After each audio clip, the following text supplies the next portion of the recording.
Ask any NFL head coach about the next man up, and he'll point to approximately 31 of them on his roster, plus 10 practice squad players who better be ready at a moment's notice. Unlike most NFL head coaches, I'm here to shoot it to you straight, and for fantasy football purposes, not to mention our video editor finding photos and time to create this piece, let's pare about 1,000 next man up down to 5 ready to seize their moment. And because the pads have yet to come on and the offseason injuries, while troubling, remain minimal, our fantasy next men up already know their time has arrived because of all the offseason change. Hi, Arthur Arkish with Pro Football Weekly, suggesting 5 guys who are poised to flourish for fantasy owners in their expanded roles this season. Number 5, Ryan Matthews, Eagles. It's taken me some time to get on board with Matthews, but I'm done fighting it. He was the best back in Philly last year, but more importantly, he has the every down skill set to thrive under Doug Peterson, whose West Coast attack has helped produce studs like LaShawn McCoy and Jamal Charles. If I could predict whether Matthews will finally stay healthy, well, I wouldn't be here with you right now. No hard feelings, but in his last full season, way back in 2013, Matthews was the 12th best fantasy back in football. If healthy, a similar 300 touch workload is coming his way, but look for Matthews' receiving skills to be utilized further. Philly's line is much improved. The only competition Matthews faces here is himself. Number 4, Marvin Jones, Lions. No one on this list has close to as large as shoes to fill as Jones, who will likely always fall short with Lions fans as the guys who followed Megatron.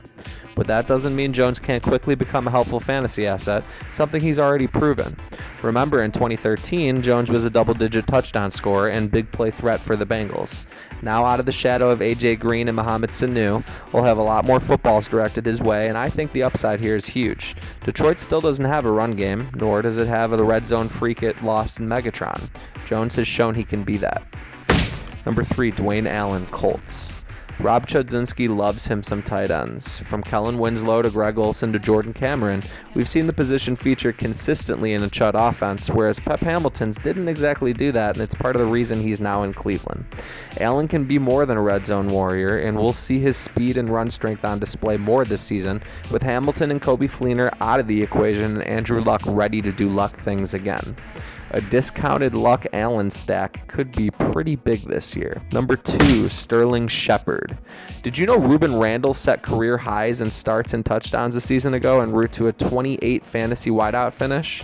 Indeed, it's good to be an Odell Beckham Jr. compliment, though Big Blue deemed Randall wasn't the kind of compliment it thinks, and I agree, rookie Sterling Shepard can be. While I'm also intrigued by fellow second-rounder Tyler Boyd and the first rookie drafted Corey Coleman, I'll go ahead and predict it's Shepard who leads all first-year pass catchers in fantasy.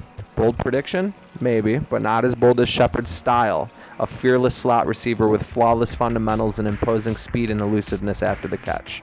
Shepard is everything Randall wasn't. Consistent, reliable, durable, and ready to produce from day one in an ideal situation.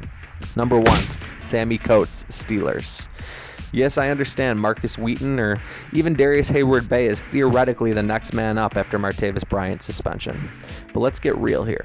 Coates is the Bryant-type lid lifter Ben Roethlisberger excels with, and I'm sick of waiting on Wheaton, who had a mysterious offseason injury, much less DHB, short for drops hella balls. Back to Coates, who we've heard has had an excellent offseason, as good as anyone in black and gold. His hands and conditioning seem to be much improved, and remember, this is a guy who just started to tease us with his big play potential in the postseason versus Denver of all teams. Is Coates going to catch an explosive touchdown once every 5.5 catches like Bryant? We're suffice to say no, but it says here he'll be a fantasy difference maker by the second half of his second season. So there's 5 next men up who you want on your next fantasy roster. What about the 5 you don't? That and much more fantasy football for thought coming your way soon at Pro Football Weekly. I'm Arthur Arkish. Hope you enjoyed today's game plan.